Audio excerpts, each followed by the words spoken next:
The broadcast is now starting. All attendees are in listen-only mode. Good afternoon, everybody, and welcome to the Emerging Potential Areas and Parish Building for Service Delivery Programme webinar session. I appreciate it's not the most user-friendly of titles, but it's what we've got. Just the weather forecast. It's grey and overcast here in London, so I hope the sun is out from wherever you're dialing in from. As way of introduction, I'm Jim Asprey. I'm the Our Place Programme Manager, and as the Emerging Potential and Parishes Services Programme is an add-on to the current Our Place programme, it's ultimately the responsibility of myself and the Our Place team, Kobe, Amma and Gareth, to support you over the coming weeks, and there aren't many between now and the end of March, to ensure you have a fighting chance to develop and complete your development strategy. Thank you for registering today, and hopefully you'll find the next hour to an hour and a half informative and supportive to progressing your proposal over the coming weeks. I'll run shortly through the agenda, but what I'd like to achieve for this session is to provide some context for the programme, how it fits within the programme's wider localism agenda, and more specifically this year's Our Place programme. I'd then like to touch briefly on all things development strategy, which, as you know, is the key output for each of you at the end of this short programme. For the final half of the session, we have two guest contributors, David Gluck and Bill Graham from Tadcaster and Rural CIC and New Wortley Community Association, respectively, who will talk through their motivation and experiences in participating in this year's Our Place programme, and how it's helped them progress their organisation and their agenda focused on sort of localism. I'll then finish by highlighting Our Place and First Steps 2015-16, which is a new funding programme which locality and partners will be delivering from the 1st of April 2015. And for many of you, this may possibly be the next step on your localism journey. Throughout, just some housekeeping rules. At regular intervals, there will be question and answer sessions towards the mid and end of the session, which my colleague Kobe will be managing. And in addition, we'll initiate 3 poll questions to give us a feel of how you are progressing and next steps. To ask a question, there is a section on the right-hand side of the control panel where you can type your question. I should add that if there are any questions that we can't answer at this session, we will address outside of the webinar and get back to you. Hopefully then, but by way of introduction, that set the scene and matches your expectations. Just to confirm, you should now be able to see the agenda on screen. And so just to talk through that as a brief introduction, I'm then going to hand over to my colleague James Kingston from DCLG to give a short overview of their perspective on localism. I'll then launch into and update you on the Our Place programme for this year, and then talk in more detail about the current Emerging Potential and Parish Service programme, particularly looking at the development strategy, which is a requirement for all areas throughout March. There'll then be the first opportunity for questions and answers, and then our guest speakers from Tadcaster and New Wortley will be joining us to talk through their experience. We'll then have another short question and answer session, and we'll finish off with just conclusion about Our Place and First Steps 2015 and 16. So hopefully that's given you a flavour of what the next hour and a half holds. So without further ado, I will just hand over to James from DCLG, and he'll just talk you through and give you a slight overview of the DCLG perspective. James? Thanks very much, Jim. Thank you very much indeed. And thank you, everyone, for joining us this afternoon. It's great to have the chance to talk to you just now. So I want to say a bit about the background to this project and why we're funding it, and what we see as important about why you're all here. And that's this. We want to see neighbourhood level activity in communities, neighbourhood level service delivery. We want to see parish councils doing more and taking on more services for their communities. That's something we started to set out shortly after the last election in the Open Public Services white paper, and we had community rights in the Localism Act shortly after that. That was some of the first steps towards making that a reality, and we're seeing use of the rights from town and parish councils and other communities increasing. But we want to go further than that to help neighbourhoods who are coming up with their own plans for local service delivery. And I think now's the right time to do that as well. I think now is the time when often local authorities are responding to the challenge of the financial crisis and the need for austerity, and also coming to grips with the demographic changes in their communities, which means this is a time of change for the way public services are delivered. And so local authorities often are looking for ways to redesign public service provision. So now's a good strategic time to be at neighbourhood level, looking to get more involved with delivering services and getting the communities to kind of reshape their own local communities. I think the reason that we see neighbourhoods as an ideal partner is that at the neighbourhood level, very often things can be done cheaper and better, very simply.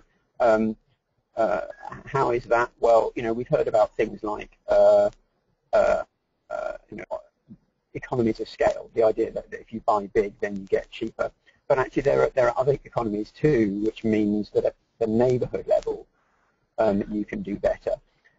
You can get economies of scope where you bring services together into one place, so you don't have two services both having to maintain separate premises or both having to send separate staff out to meet the same clients.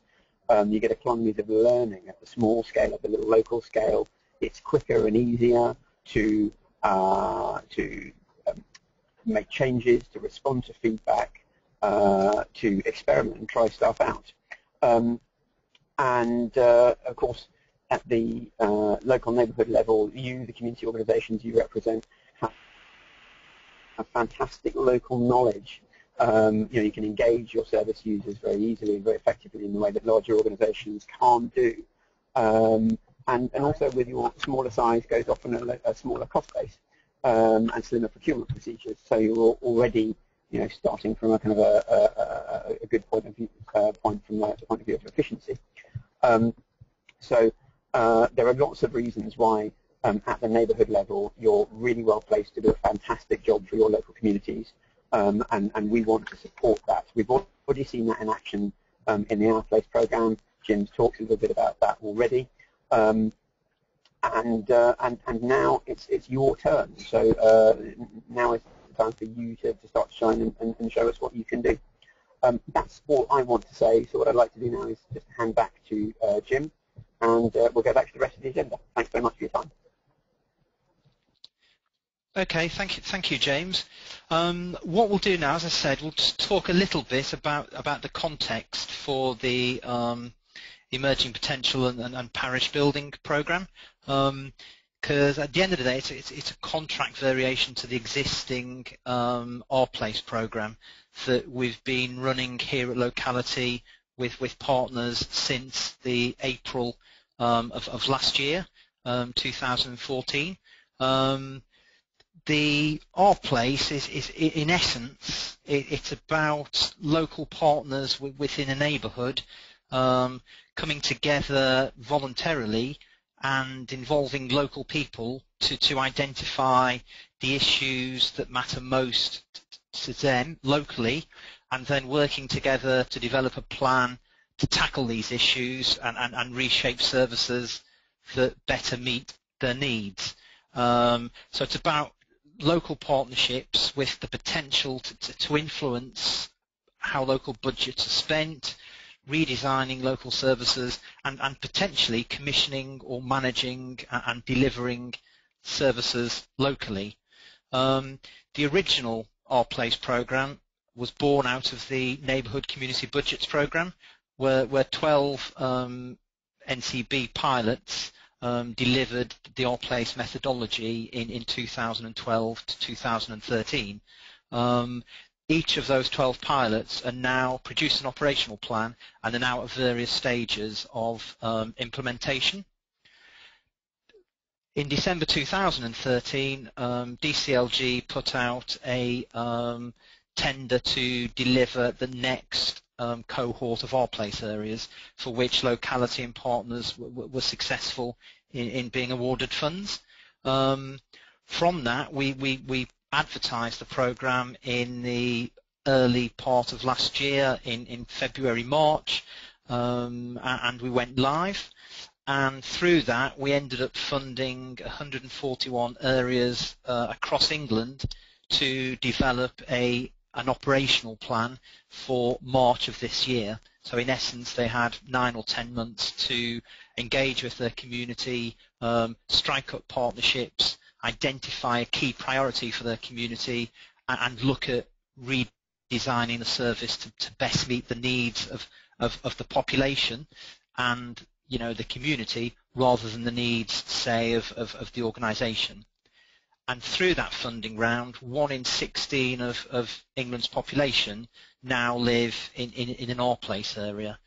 And with the support of the current cohort of Our Place areas, of which there's 118, busily completing operational plans with the deadline of this Friday, we're hoping that we want to grow the movement and the Our Place programme, and looking at designing services locally and make it sort of commonplace rather than the exception. So that's the thinking behind Our Place programme for this year.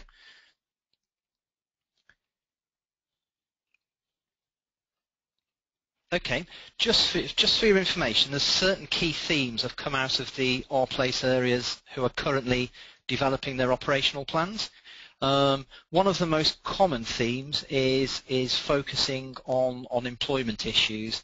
So how can you help members in your local community, especially young people who haven't been in work at all in some cases, how can you help those young people in your community find employment, and how can you do things differently?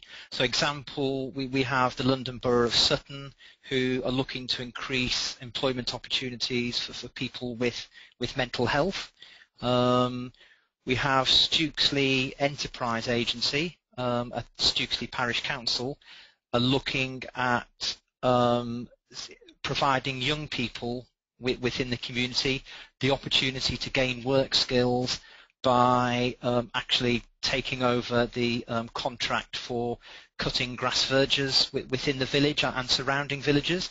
So that's giving young people some work experience and work skills to make them job ready.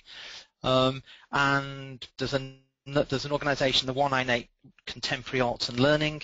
They're opening a Brixton-based creative arts hub, where they're offering an array of career options within the creative sector. So there's a good range of employability themes for Our Place.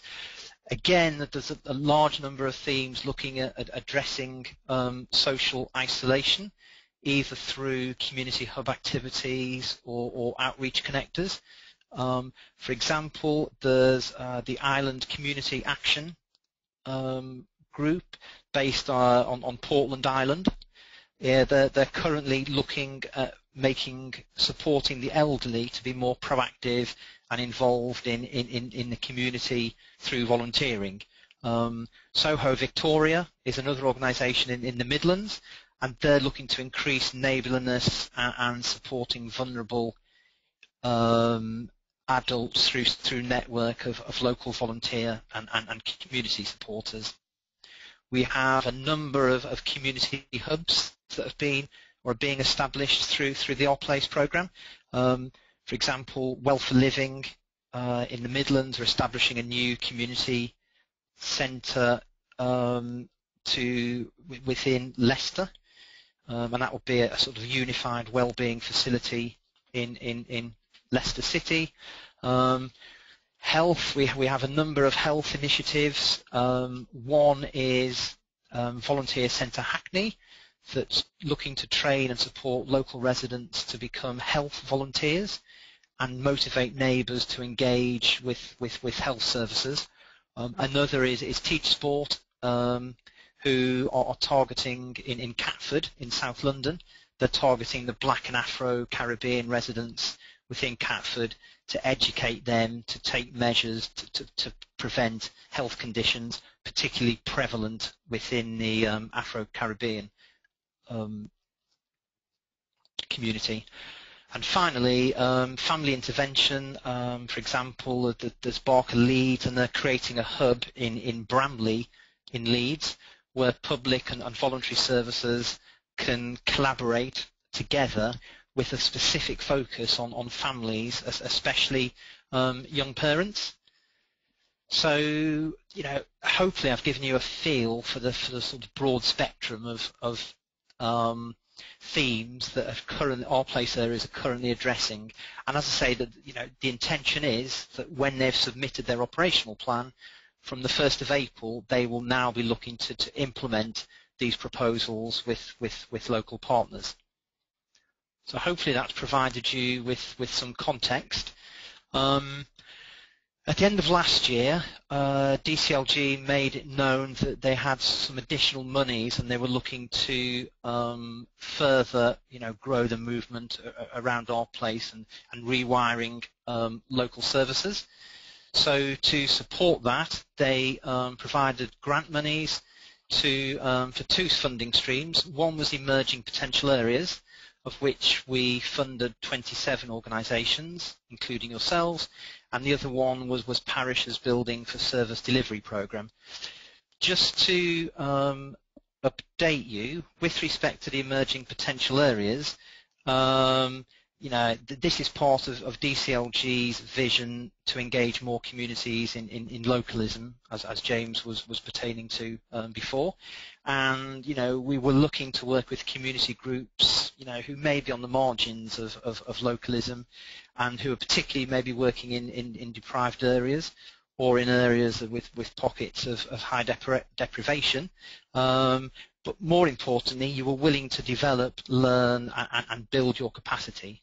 So the interpretation of localism for the emerging potential is broad, and this can include communities who want to take control of the things that matter to them.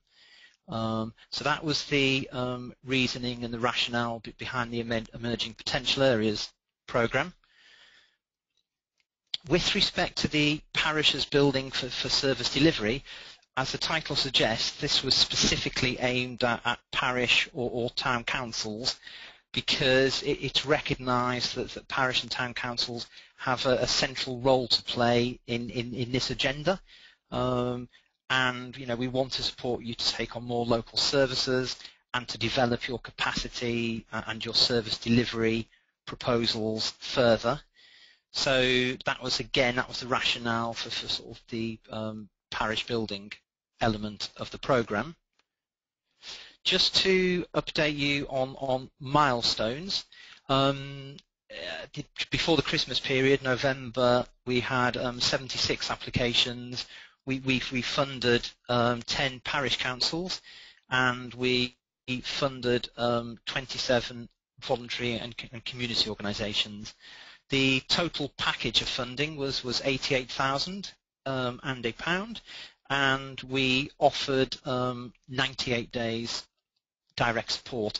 As some of you know, there were 3 different strands of grant and direct support, and for many we offered 50% grant and 50% direct support, because we felt that obviously there was mileage and potential in what you were trying to achieve, but for some organisations we felt that having contact with a sort of critical friend would be a better package or a more holistic package than grant only. Okay, so hopefully that's provided you with some of the context. I'm now going to move on to our first question, which will now be on your screen. and what we'll do is, I mean, there's a question on how you're progressing with your proposal. The options in front of you are not yet started, have only recently started, making good progress with no real issues, or potentially you're encountering some difficulties but confident these will be addressed, or you're concerned that you will not achieve the agreed milestones by the 31st of March. So I can see that you are presently just selecting the option that is most appropriate to yourself. And I'll just give you another few 10, 20 seconds. The good news is that there's no one online today who's not yet started, which is fantastic. And just under half of you have started recently. I think we're in a position now, if we can just share the results with you on screen.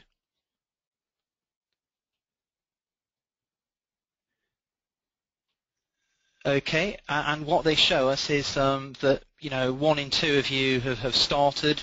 There's maybe one area who potentially hasn't started yet. What I'd suggest to you is, if you want to drop me a line, an email, if there's any concerns you have as to why you haven't started.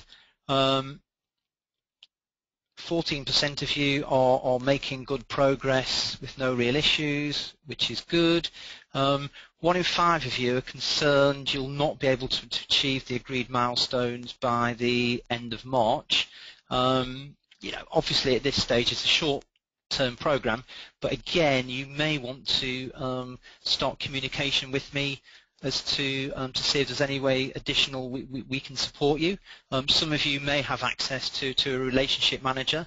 I know from the 37 areas there were 22 of you have been given direct support. The other 15 are grant only. So yes, it would be good if you could maybe just drop me a line, and we can have a discussion over the next before the end of this week as to what progress you're making, and as I say, if there's anything more we can do to support you going forward. Okay, thank you. We're now going to close that poll.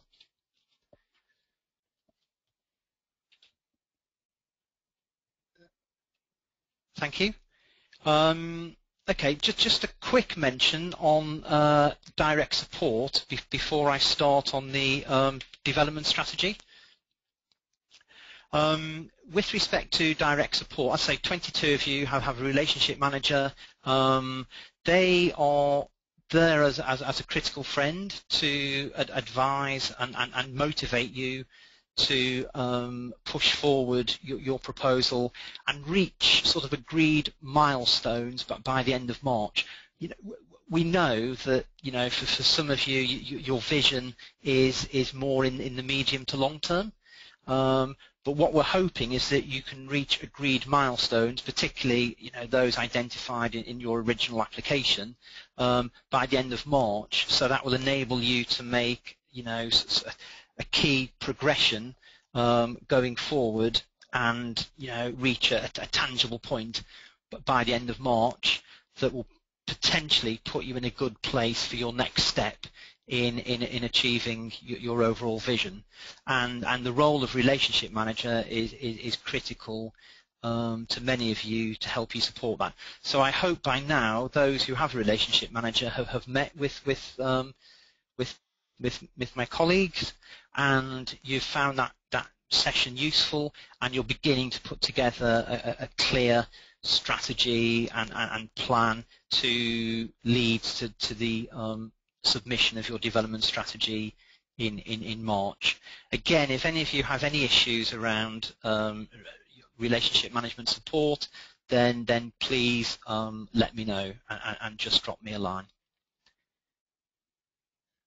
Okay, right, just to talk you through the development strategy.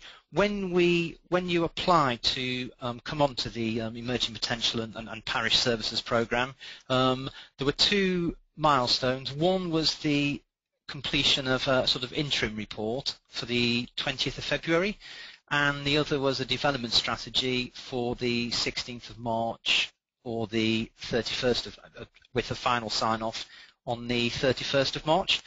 Just for your information, we've reflected on the value of the interim report, and we feel that the programme is short, as you know, in its timescale. That I believe it would be potentially a redundant exercise in getting you to complete an interim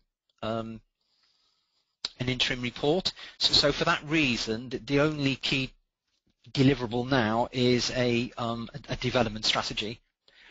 We're looking for a first draft for the 16th of March, and then any final drafts and sign off by the 31st of March. We're looking to keep the strategy simple. We're not looking for 30, 40-page documents, chapter and verse. We're looking to keep it simple and keep it down to sort of less than 8 sides. We're looking for sort of key elements to be incorporated into the strategy. The first is just an outline of your proposal summary, and this obviously will link to your original application. So it's the issues that you've identified locally that you're trying to address to progress with the sort of localism agenda. So it's just reiterating what the aims and objectives are and what your proposal actually is. So that should be relatively straightforward.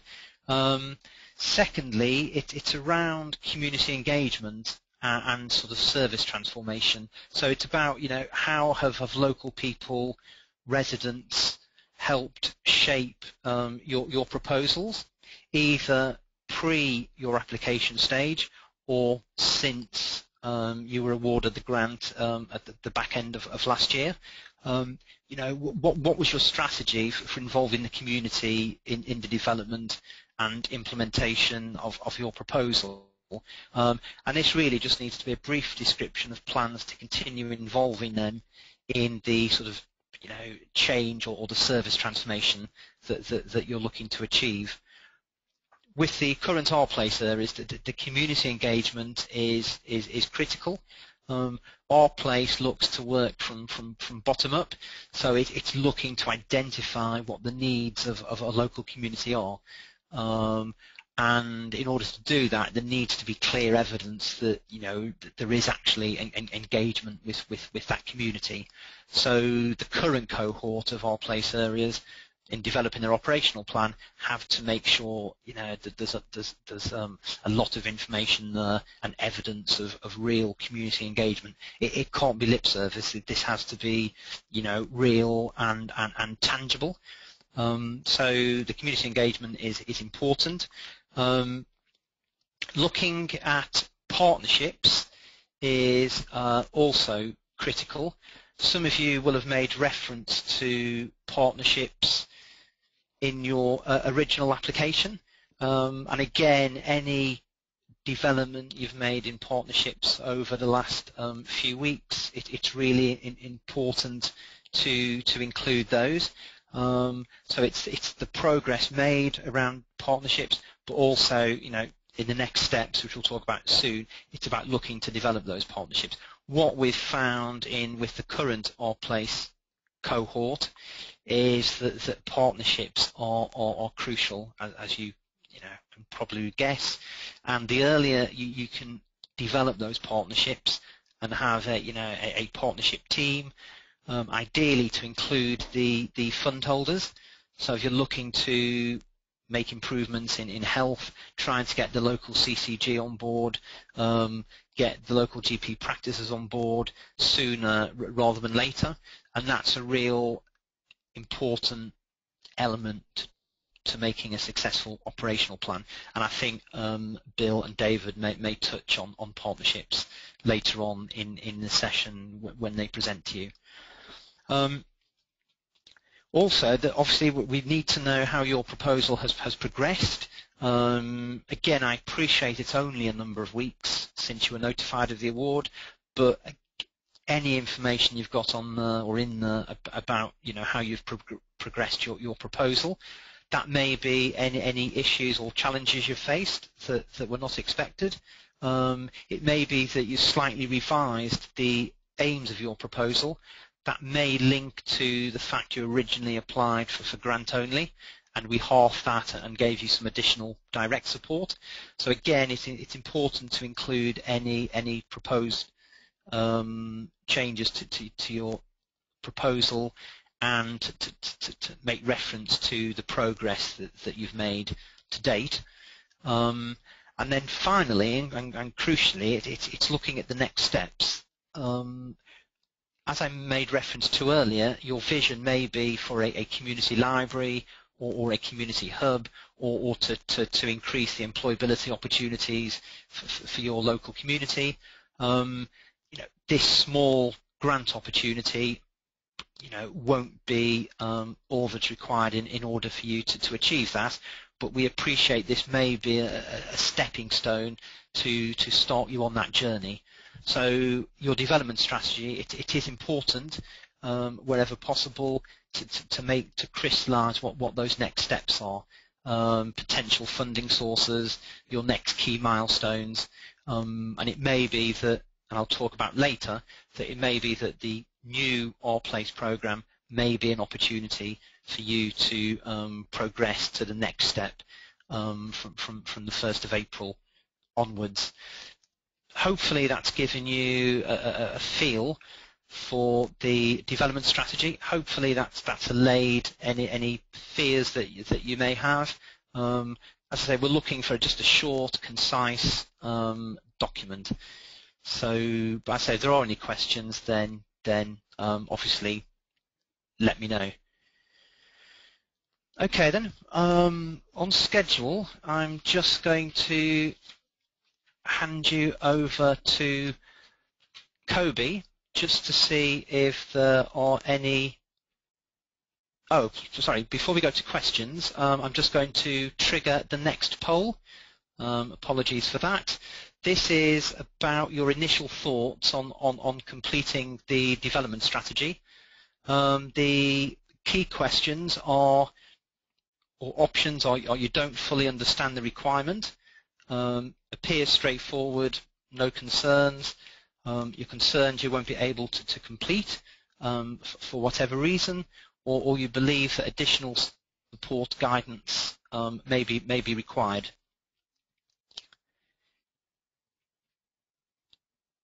Okay, and that we're now sharing that with you. And I'm pleased to say, as you're inputting your options, that 3 out of 4 of you highlight that it appears straightforward. Do you mind just sharing the results, Luke, with the audience? Okay, so your first feeling is that the development strategy appears straightforward and there's no concerns, which is fantastic and yeah, good news, what I hope for. Maybe 1 or 2 of you don't fully understand the requirement, which again is fine. But what I'd suggest for those 1 or 2 of you is, again, if you just want to drop me a line and we'll get back to you to make sure that you do fully understand and that we are explaining it and making it clear exactly what our requirements are. So we'll look forward to hearing from you over the next day or so. And I think there's again just maybe 1 of you, 7%, concerned you won't be able to complete, and another 1 of you is asking for some additional support. So again, the message is the same. If you can get back to me and email me, we will have a conversation with you and see if we can, allay any fears that you may have, or look at what additional support we can offer you going forward. Okay then, I think that's enough of me talking for a while. So what we'll do is we'll just go into a first question and answer session. And Kobe, I'm hoping you're not on mute, and that you may have any questions. Thanks, Jim. Everyone, if you'd like to ask a question, there is a panel on the right-hand side where you can just type your question in and I can read them out. So we have a first question that asks whether we have an example of a development strategy. Yes, we do. We have some examples of, I mean, we don't have an example of a development strategy from this short funded program, but we do have development strategies from our place which were more lengthy documents, but it is possible to give you a feel that, you know, we can identify a couple of good ones and let you have those development strategies that we can email through to you. So we'll look to do that within the next sort of 48 hours and get a good example of a development strategy over to you. But as I say, it was for the current Our Place cohort, and the expectation was that the development strategy was more detailed. But having said that, it covers many of the headings that I've just discussed, so will be a good, give you a good flavour around expectations. Any others, Kobe? Heather's asking a question about relationship manager, but Heather, I think that's one that we'll take offline and get in touch with you directly about. I don't know if anyone else. Oh, just a second. Okay, so we've got a question asking whether the development strategy will be on a pro forma or whether it can be a personalised document. We do have a pro forma that we can send out to you. Again, it's very basic. It just covers those headings that I've just talked you through. So again, we'll send that out within the next 48 hours to all areas, just so they know and you know the requirement for the development strategy. So yes, there will be a pro forma, and we will be sending it within the next 48 hours. Okay, I have a question about once the development strategies are completed, what will happen with them next? Will they be made public, or who will have access to them? That's a good question. We will be forwarding them on to our colleagues at DCLG.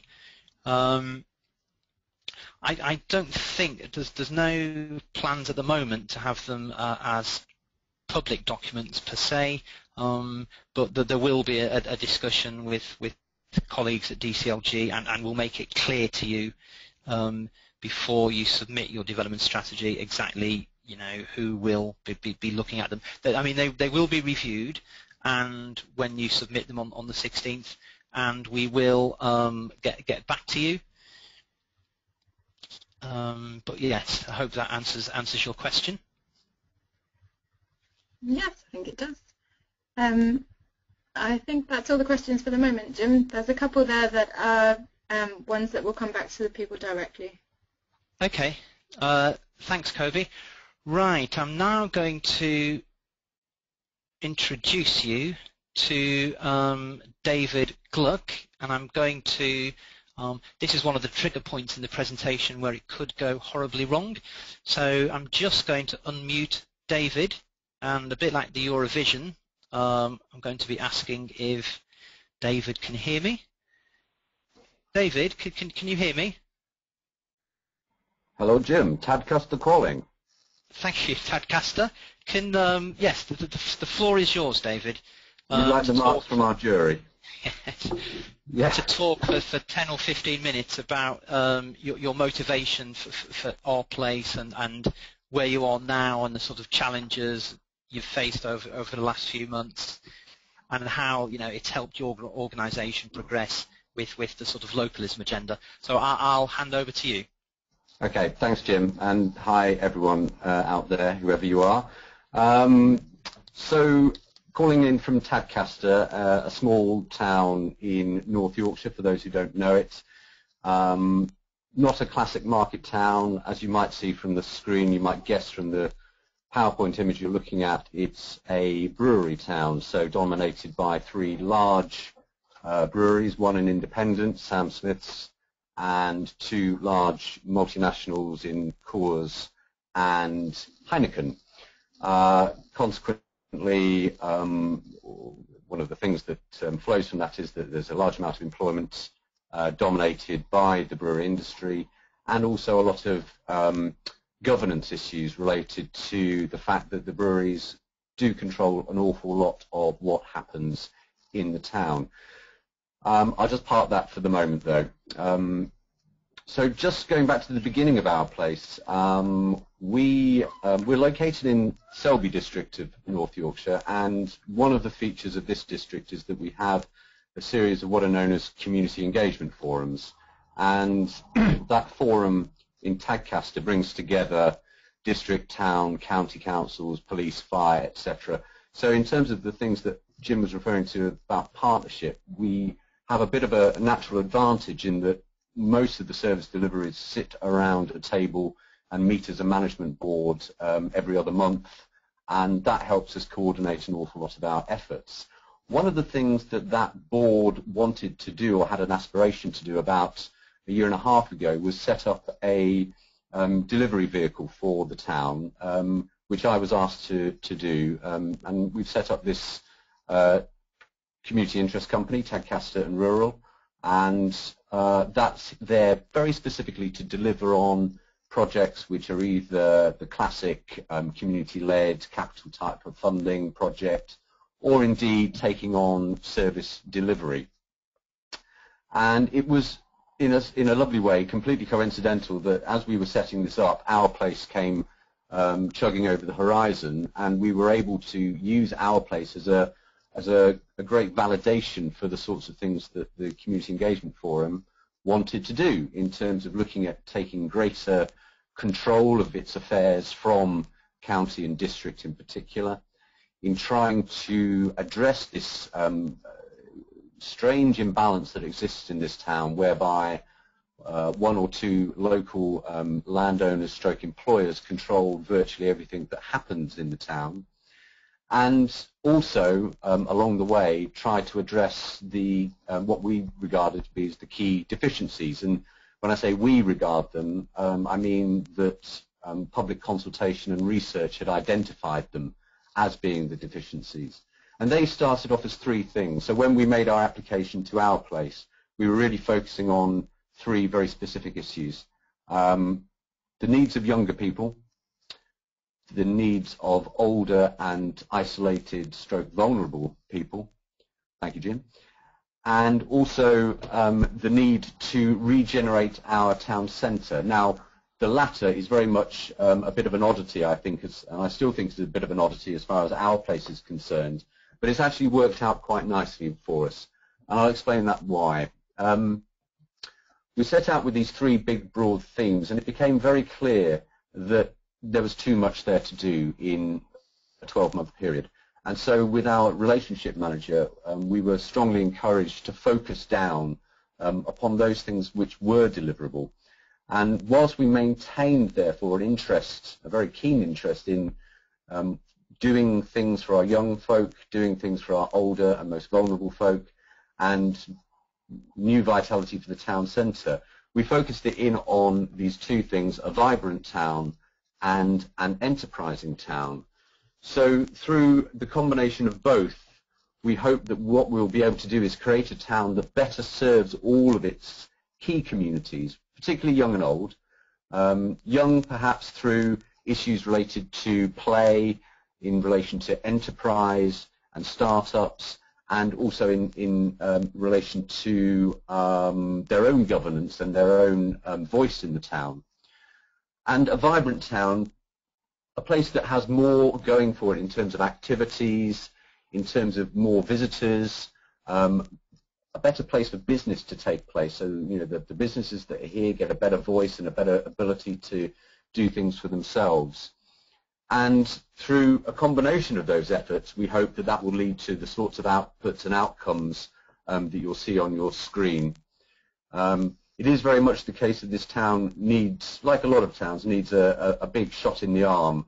And whilst unemployment is not a big issue, loss of talent, if you might say, is a big issue, because we're very clearly located between Leeds and York. We've got universities on our doorstep, but there's nothing here to particularly keep people, or indeed obviously attract people. So a big job of work. What our place gave us, I think, is a couple of things. Firstly, it gave us cash, which was great, because it allowed us to dedicate time and resource to consulting with our community, bringing a new partnership together around this vision of service delivery and taking more control back, if you like, if you can put it in that way. The second thing it gave us was our relationship manager, which was someone who acted as a sounding board for us along the way, and actually has been providing us with really strong advice all along on an occasional basis, but when we've needed her, she has been there for us. And also it's provided us with an amount of consultancy support that has allowed us to do cost-benefit analysis on our proposals.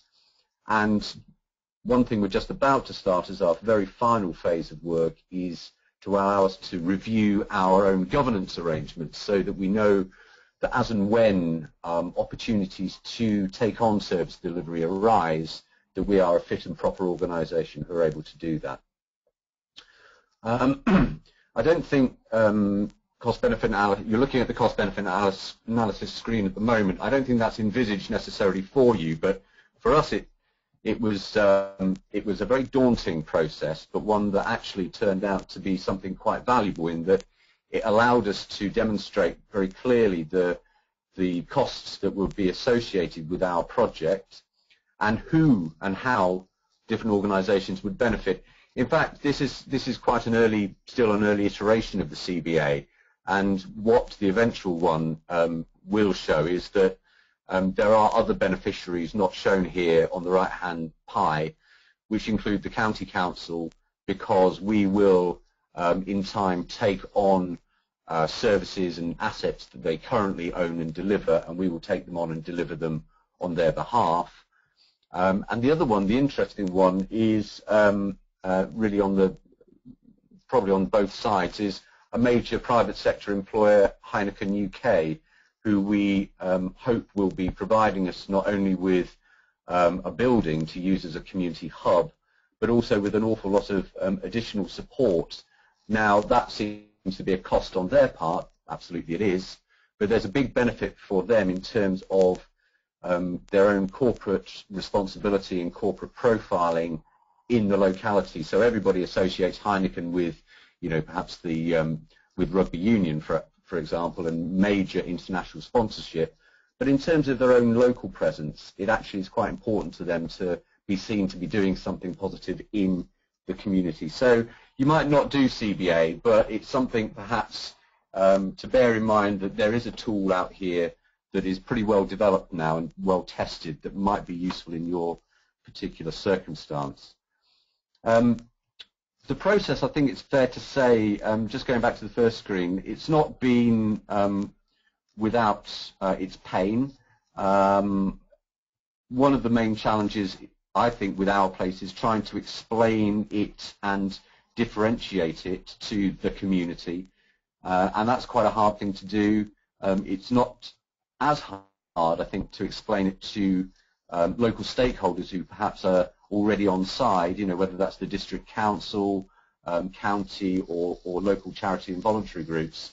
They're quite easy. It's the man, woman in the street who are perhaps would find it harder to get what the ethos is behind our place.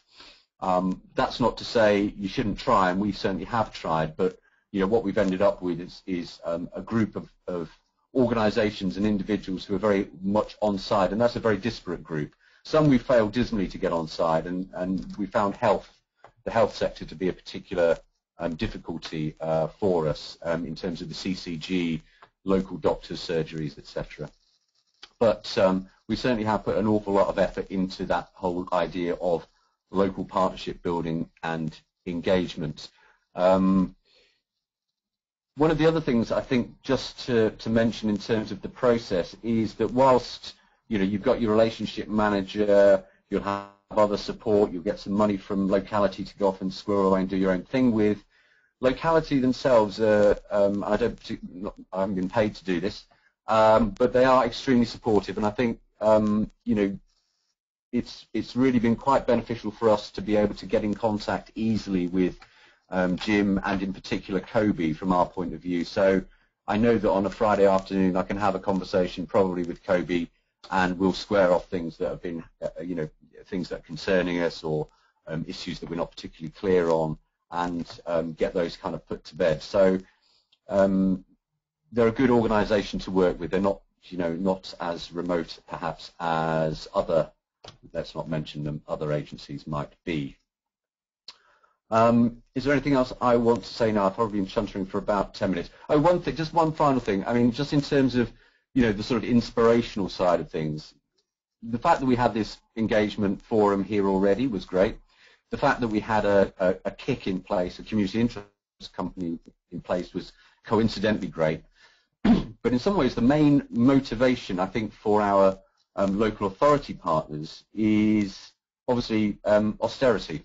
And just as we were launching this, our County Council North Yorkshire were about to announce the next phase of their cuts programme, so £70 million of cuts over the next 5 years, which has meant that, surprise, surprise, Our Place is quite an interesting and attractive programme for them. It gives them something that they can look at as another model of delivering for local communities. And it just so happened that their programme and our programme married together really nicely, and so both county and district have been very much on side in helping us look at and think about asset management, asset transfer, service delivery. And although we're still at the beginning of that process, we now know we've put ourselves in an ideal position to be able to take those things on and deliver in a new way. So out of adversity comes opportunity, shall we say, and Our Place has just given us the perfect vehicle for being able to do that. I'll probably stop talking now, Jim, but I'll stay on the line if there are any questions or however you want to manage it from here. Okay, thank you, David, for that. It's hugely appreciated, and hopefully people have got a real feel now for what you're doing for Our Place, and with Tadcaster. I'm going to move on to Bill Graham from New Wortley. I'm just going to unmute him. So again, this is rife with the potential to go wrong, but hopefully it won't. David, if you're happy to stay online, and then I can see if there's any, if you can just mute yourself, and then I can see if there are any questions once we've spoken to Bill.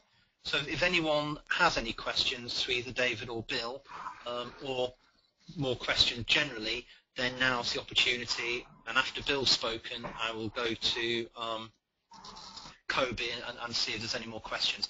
So I'm now going to unmute Bill. So bear with me. Hello, Bill. Can you hear me? Hello. Yes. Hello, Jim. Can you hear me? Yes, you're coming through. Hi, Jim. Loud and clear. So thank you for agreeing to contribute today. And I'm just going to hand over to yourself to talk through New Wortley and Our Place. Okay.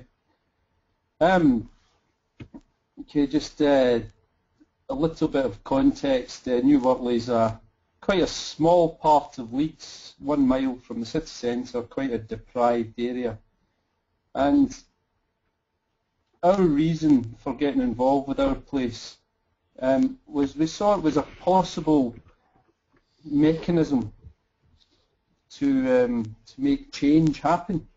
I've worked in this community for a number of years, and you would get fed up with neighbourhood meetings where nothing would happen, or there was very little buy-in from partners or services.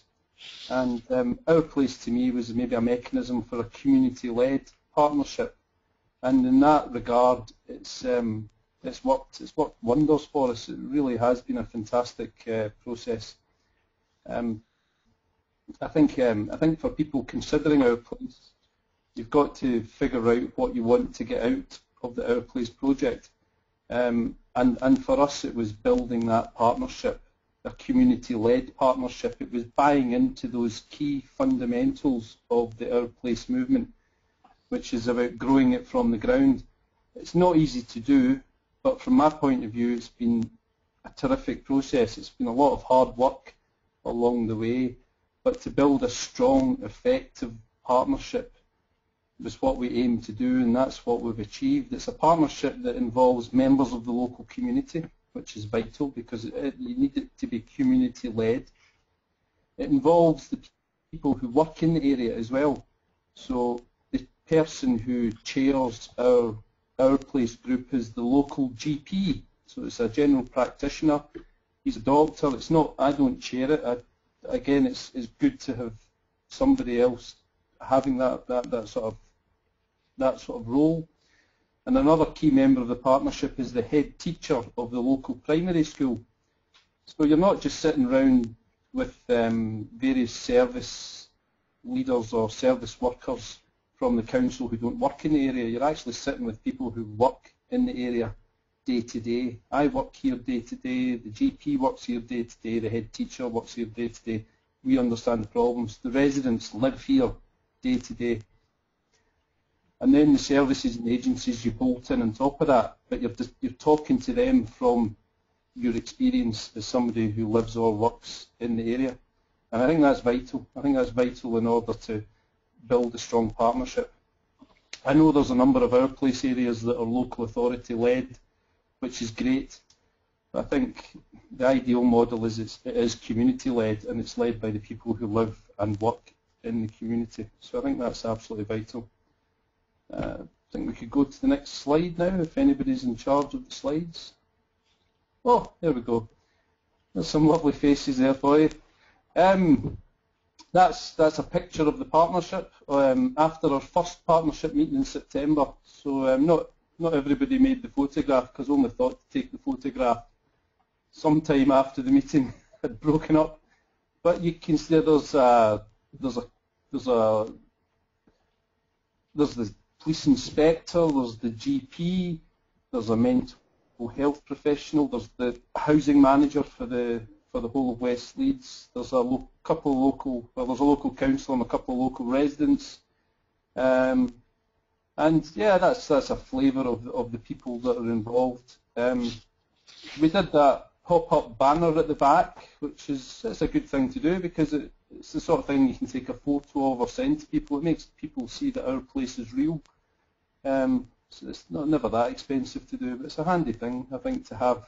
It's one of the first things we did, actually. We thought we'll get a pop-up banner just to let people see that it's real, Our Place. But it certainly helped. And the partnership, the partnership kind of became live in September, and we've had 3 meetings. We had a September meeting, a November meeting, and the January meeting so far. And we'll have one final meeting in March to hopefully approve the operational plan. So it's been a strong partnership. Again, that's the first meeting. On average, there's about 25 to 30 people at the Our Place meetings, so there's a lot of agencies and people have bought in to the concept, which is terrific. I think from our perspective, from the people leading it, the thing is to turn all that support into positive action. I think that's the next trick along the way. We could have the next slide. Whoever's doing the slides.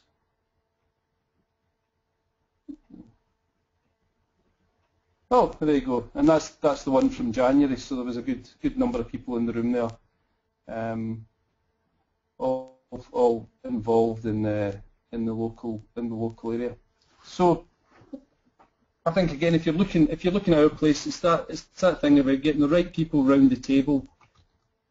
You'll all be there for a reason, so you've got to know what you're trying to achieve. I think if I was to go back to the start, perhaps I might have scaled the ambition that we've got back slightly, because we've tried to do a lot with our partnership. So we've looked at health and well-being, crime and safety, and education, training and employment, all of things that are big issues in our part of Leeds. But then again, you can't tackle one without tackling the other. These things are all interlinked.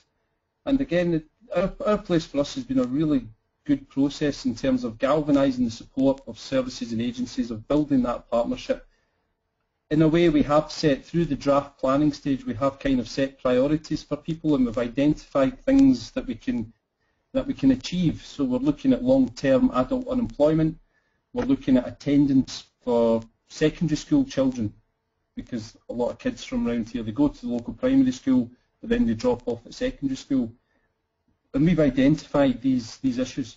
We've had terrific buy-in from health professionals, so don't be afraid of speaking to the people you want to work with. So I spoke to public health, and they've given me a public health registrar who produced a wealth of evidence on statistics in the area, the sort of work I wouldn't have been able to do myself. And that has become our evidence document in effect. So it has all the statistics on health issues, on employment issues, on crime and safety in the area. So she's gone and done that work, and then the health professionals in a way have picked up the health plan, and they've produced and worked on that health plan for us. So they've bought into it big time. You know, I know some areas haven't had as much success with public health, but that's at Leeds Public Health. We've had terrific buy-in, but that's from getting them early, speaking to them early, and getting them to buy into the process. That's worked really well in that regard. I think the picture there is just brings things to life. That's some of our volunteers at our community centre. I mean, all we are is a community centre, but we've managed to build a really strong partnership. So we don't have a lot. We don't have a lot of resources, but people take. I don't know why, but people take us seriously, and they listen to us, and it's worked. You know, we're heading on the right lines, I think, for our area.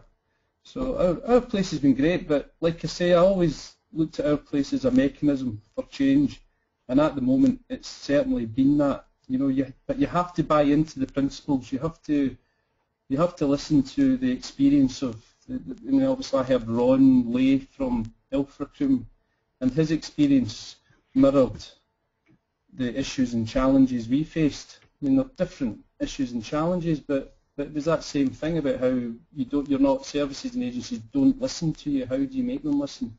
How can you get your community to be listened to? And our place has become a mechanism through which we are heard. That's what our place is for us.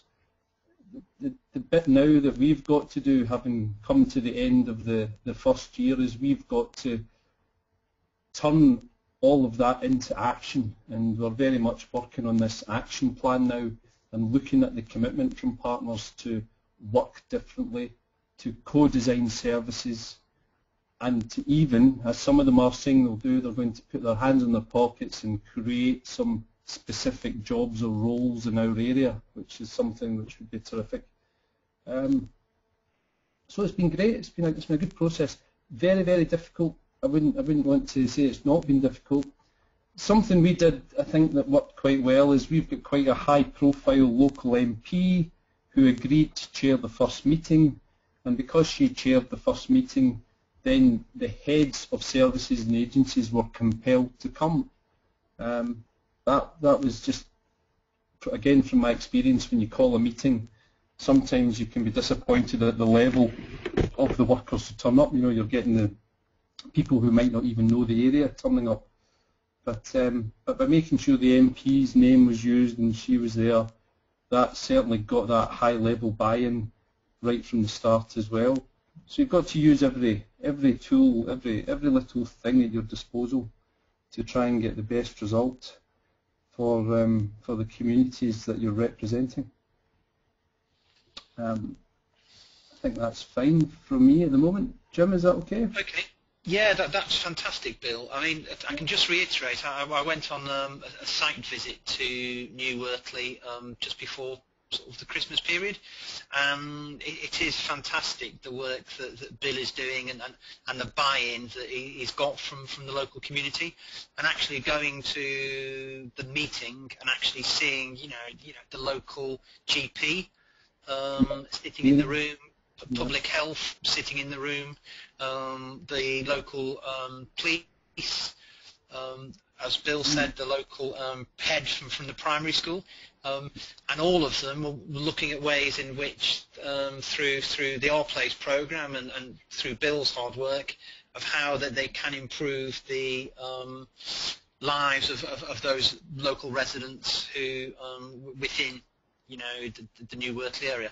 So it was fantastic to see, and it was a really good example of partnership working, because as Bill alluded to, getting information or getting buy-in from particularly I think from the health side and GPs can be hit and miss on occasions. So yeah, it was a really good example of how Our Place sort of is operating.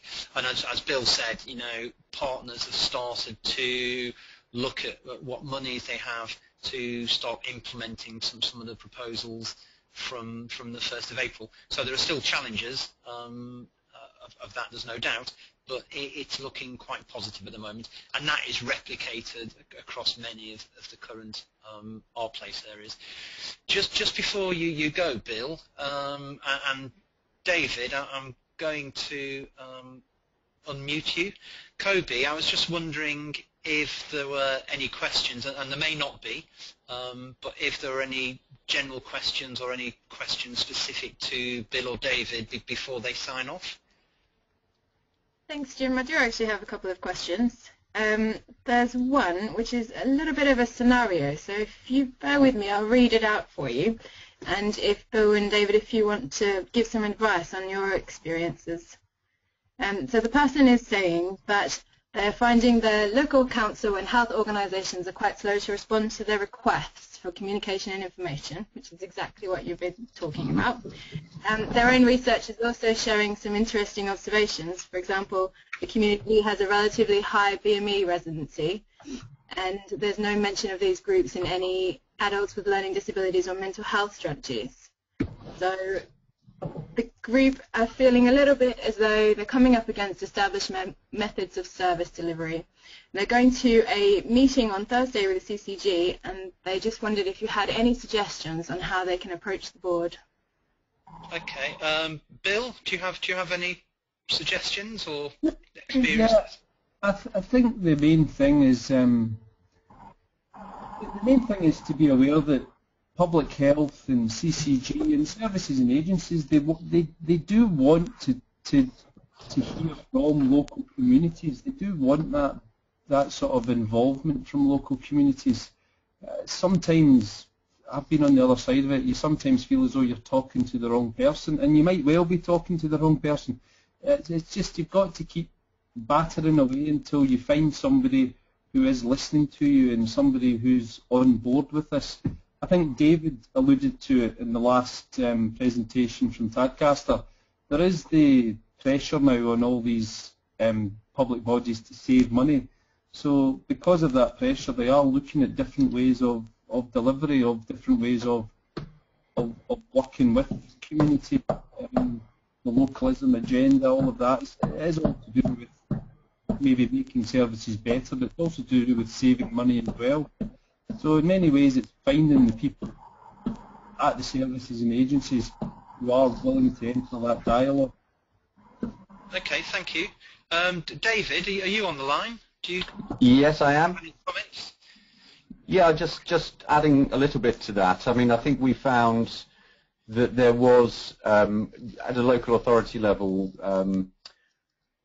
not resistance, I don't think, but just the usual bureaucracy that you had to battle through. And for us, I think the winning ticket was really getting on side the chief exec of our district council right at the beginning of the process persuading her, not that she needed an enormous amount of persuading, but showing her that this project had quite a lot of potential. She also happened to be, or happens to be, jointly a senior director at the county council. So, you know, I empathise if you're in a two-tier authority, because you're having to work on two fronts. But, you know, if there is an agenda either at district or county or within your unitary that is specifically looking at how things can be done better more locally, whether it's about the localism agenda or whether it's about budget cuts, find the person responsible for doing that, and that should be a key.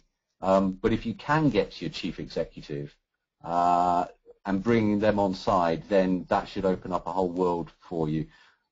Elected members, different thing. You know, protectionism definitely exists there, and you know that's not as easy to overcome. But certainly from an officer, we found that, you know, once we'd persuaded the big cheese, then everything else fell into place. Okay, thank you, David. Just from my own viewpoint, I mean, the fact you've actually got a meeting on Thursday is a positive.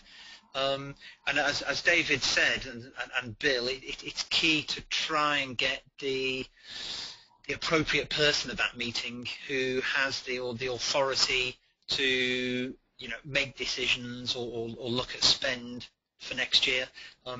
It's sometimes easier said than done, but identifying that key person at a senior level who could smooth a pathway to you and open some doors for you going forward. We also have the Champions network from this current Our Place programme.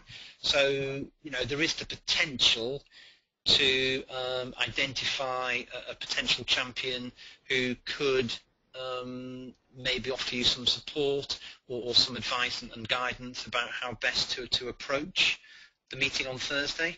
And because often in these sessions it's identifying those key triggers that will make the CCG or the local authority sort of sit and take notice. So good luck with that. Any other questions, Kobe? Yes, there's just a question from an area that's working in a rural village. She's saying that there are neighbouring villages that also have community groups, and they're thinking about seeing if they can share projects, and just wondering whether anyone has any advice or comments. David? Yes. I mean, I've been talking about Tadcaster, the town, but the Our Place programme is actually about Tadcaster and its surrounding villages.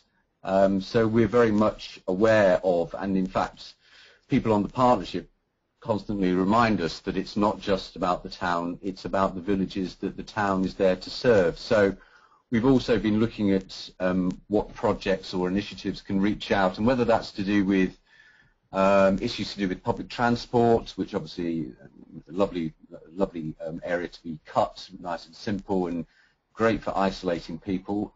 So whether it's about public transport, whether it's about more of a hub and spoke approach, so wherever we're developing a central facility that can then somehow link out to village projects in the hinterland. So, and I just think it makes absolute sense. You can't have Our Place in every single parish. It's rather like neighbourhood planning, you know, where you've got the opportunity to link up villages who have a commonality, who you know, have a natural association with each other.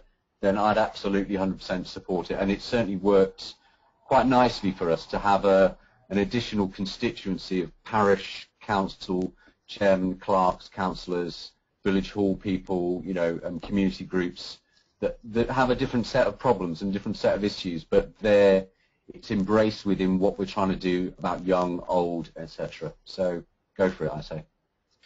Excellent. I mean, just from the experiences of the Our Place programme, there are a number of examples in rural locations where there is more than one village involved in the one proposal. For example, I touched on earlier Stukesley Parish Council in Buckinghamshire, and they're getting young people to, rather than the local authority, come in and maintain the grass verges. they're getting the sort of local youngsters who need work experience and job skills, to getting them to come in and work on a sort of part-time basis to do that. And that is wider than Stukes. 5 or 6 villages. So there are examples, and yes, it's perfectly permissible and a good way forward if you're considering our place in the future. Any outstanding questions, Kobe? There's a question about how do you organise the development of a community group if the local council, I'm trying to think of how to phrase it, is not happy for the community group to develop. David, are you still on the line? Well, I'm chuckling to myself. I mean, I can't believe why a local authority would be against a community group developing, for the first point. And if they are, then I'd be raising that as a serious issue with my elected member. And, you know, it may be a bit of a case of ignorance, you know. I mean, do they understand what you're trying to do, what our place is trying to achieve here? If they are absolutely obstinate and aren't playing ball, then I've just raised it, take it to the highest level. I mean, it's just, local authorities are there to support this sort of activity, not to say thou shalt not organise as a community. So I'm a bit bamboozled, to be honest, by that one. Okay, thank you. Bill, do you have anything to add? Yeah, I would just say I think that's something I've definitely seen in my experience, because you sometimes do get conflicting community groups, and people within communities can be quite territorial, and sometimes it can be difficult to get everyone to work together. So, you know, it can happen. You know, it can be difficult to build that community, because sometimes there's personalities involved in groups, and they'll refuse to work with other personalities in groups. So I think it is a real problem for people, because people will have history between them, and you don't know what's going on in the past. And you'll say, why don't they speak to them? And they don't speak because there's something that will happen years ago. And so, to the detriment of the community, maybe positive change isn't always as easy as you would hope it would be. Again, it's just trying to build that support from the bottom, trying to build a constituency of support, trying to bring those sometimes different personalities together, trying to find a way to get them to bury the hatchet, so to speak. That's my experience. I've certainly had issues like that in the past, and of course some community groups might get on better with elected members than others as well. Yeah, it's because it's people, and sometimes I think people fall out with each other, and some people think they're better than each other, don't they? And you've sometimes got to work yourself through those issues to try and let people see the greater good, the greater reason for trying to do something worthwhile in your community.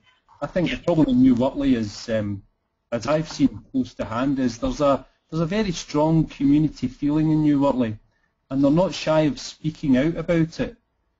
But then you wonder where that's got them in 20 years, because they've certainly had the public meetings, they've certainly tried to hold services and agencies to account, but to actually come to the area is not to see there's been any progress with the issues, the same issues year after year that come up. And all we're hoping is that our place might become the mechanism whereby they may be heard by the right people and the changes are affected. Yes, thank you, Bill and David. I mean, just to follow on with that, I obviously agree with entirely with what both of you have said. I mean, there is a reticence on occasions with local authorities sort of letting go some of their responsibilities, or considering sort of devolving services and budgets to a local level. Obviously, there are sort of swinging cuts within local local authorities, there's nervousness about jobs, so we sometimes get issues about reluctance and reticence to share data. And what we have a responsibility for in delivering the Our Place programme is to start getting that body of evidence together, particularly from this cohort who are just signing off in the next few weeks, is to start getting that body of evidence together and sharing those lessons and giving real evidence that devolving and organising services at a local level, there can be cost efficiencies, which is the importance around why some areas are doing CBA, but also just collecting that evidence base, and that will hopefully open more sort of local authority doors and support you going forward. Okay, Bill and Graham, if I could just thank you for your participation this afternoon. I found it very helpful and informative as always, and I'm hoping that the audience have also found it informative. So thank you to both of you. Thank you. Okay, thank you, David, and thank you, Bill. Right, thank you. Okay then, we're just entering the last 5 or 10 minutes of the session, so I'll try not to overrun beyond 4:30. The next slide and the sort of final comments are around what next. Obviously you're putting together a development strategy that, in a fairly restricted timeline, but we're hoping, as I said, that at the end of March, you will have achieved a first milestone in your progression, and that potentially, you may be well placed to consider the Our Place and First Steps program, which is going live on the 1st of April.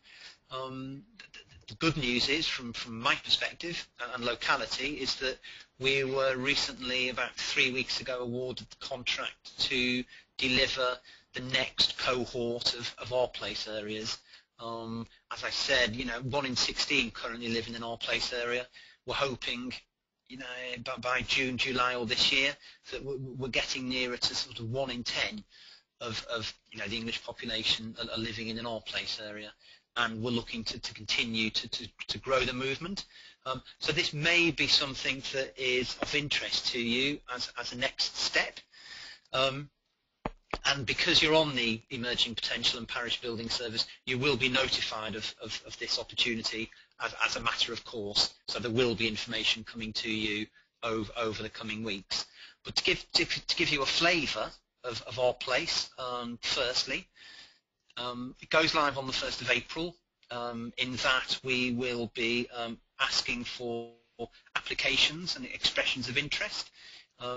We have funding to recruit 115 Our Place areas throughout next year, including 20 parish or town councils, with the remit of developing an operational plan by March 2016. So it's very much a sort of replication of this year's programme.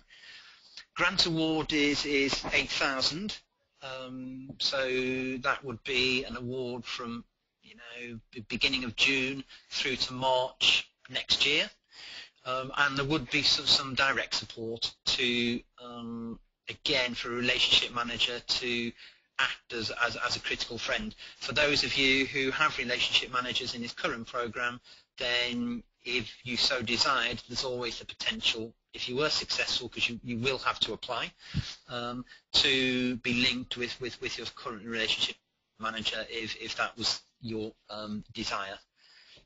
Also, there'll be access to future learning, so we're looking to offer sort of workshops, webinars around key themes that are critical building blocks to Our Place and delivering services locally. So there'd be workshops, sessions around community engagement, partnership building that would answer some of the questions a short while ago, community co-design and redesigning services, how to do that at a community level, governance structures. So there'll be all of that support that will be available, as well as shared learning from this current cohort. There'll also be events at the end of June, national events, and again in March 2016. That would be for our place areas, and it's ideally looking for organisations that have a turnover of a minimum of 50k per month, per year. For those who have a turnover of less than 50k, then you may be interested in the first steps element of the programme, which runs in tandem with our place, part of the same contract. Again, goes live on the 1st of April. Have to recruit 115 first step areas, and rather than developing an operational plan, it's looking at developing a relatively straightforward and simplified sort of community action plan by March 2016. With our place, there should be, especially within an area of high deprivation, and we're just looking to get an exact requirement for that and definition. Organisations who generally have sort of few resources, I mentioned about the 50k ceiling, and for those organisations there'll be a grant award of 2,500 and 3 days direct support, plus access to learning and access to peer learning hubs. Our partners, the Community Development Foundation, will be running the first steps element. We'll be the contract holder, but our focus will be in the Our Place element. So again, all of you will be receiving application details and alerts nearer to the time. We are running some road shows in the 2nd and 3rd week of March, and again you'll be notified of those opportunities. So if you think that Our Place and First Steps, particularly Our Place, may be the next step for you, then it's worth looking at, bearing that in mind when you're putting your development strategy together, and start looking to formulate those partnerships going forward. Just to quickly round off, we network champions. We've touched on the Our Place champions on a couple of occasions during the last hour or so. In growing the movement, we are looking for individuals who have a vision and commitment and a passion for creating inclusive neighbourhoods, and looking to rewire services at a neighbourhood level from a variety of different backgrounds, so to help areas, again, open doors to local authorities or CCGs. They may be able to provide you with legal advice and support, and basically help you overcome some of the challenges that you may face next year. I know when you applied for this year's Emerging Potential terms and conditions, that most of you have ticked that you would like to nominate or be on the Our Place Champions network going forward, which will tie in and link in with the network champions over the coming 12 months. And that role is around mentoring areas, identifying barriers to neighbourhood working, looking at solutions, and it's around building that movement, linking with the peer learning hubs going forward, and supporting one another to look at delivering services differently at a neighbourhood level. Finally, we are just going to go into the final poll question of the afternoon, and it's just based on what you've heard so far over the last 10 or 15 minutes, whether or not you think you may apply for Our Place or the First Steps programme in 2015-2016. So if we can just launch that question and have the poll open. And yeah, do you think you may apply for Our Place or First Steps in 2015-2016? And if you bear with me a second, yeah, I mean, where we are at the moment is that 70% of you, just under, think you may possibly apply for our place next year, with 1 in 5 of you looking at thinking that potentially First Steps may be the more appropriate funding stream. So a lot, basically, you're all considering it. There's no one as yet who's ruling out at this very early stage potentially progressing with the remit of a good application through to First Steps or our place. So if we just want to share those standings, Luke, that would be fantastic.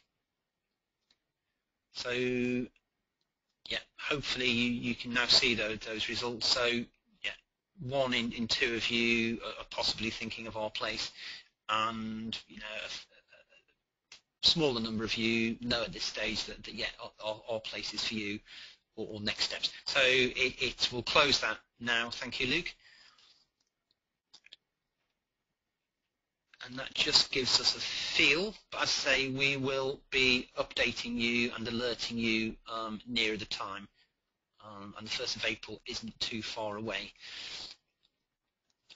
Okay, I think we're just moving on to the final slide. This is just letting you know of, and you should have received information of this by email, about for those of you in town or parish councils, of which there's 10, there's an event at the in Buckinghamshire County Council to which you've all been invited, and we will send out another invite and link to those again.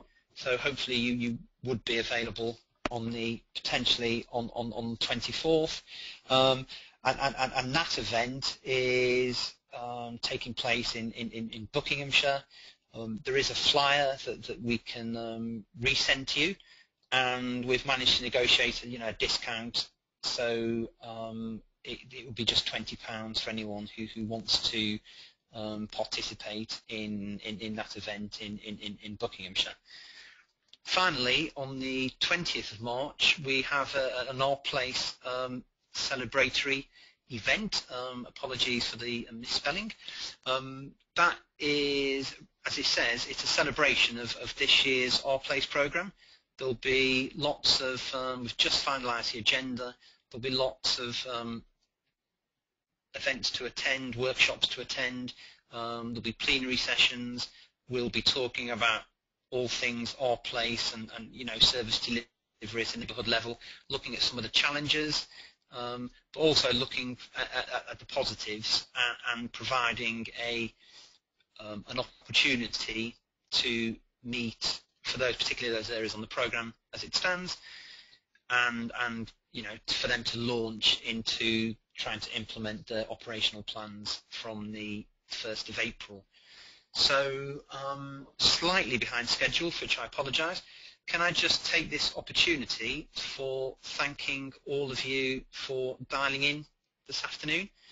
I hope you've found the session useful, and for any additional information, then by all means visit our website at mycommunityrights.org.uk, Our Place, or email me or one of the Our Place team with any questions that you may have, particularly for those areas who think there may be issues or slight uncertainties over the coming weeks that may be an obstacle or a challenge for you in achieving your identified milestone and submitting your development strategy for the 16th of March for your draft. So all that remains for me to do now is I say thank you for your participation. Good luck, and I say any queries, then please take them up with me over the next day or so. We will send you a template for the development strategy, and we will send you a couple of examples of development strategies from this current Our Place programme. So all I'm going to do now is to say thank you and officially end the session. So many thanks for your participation. Thank you.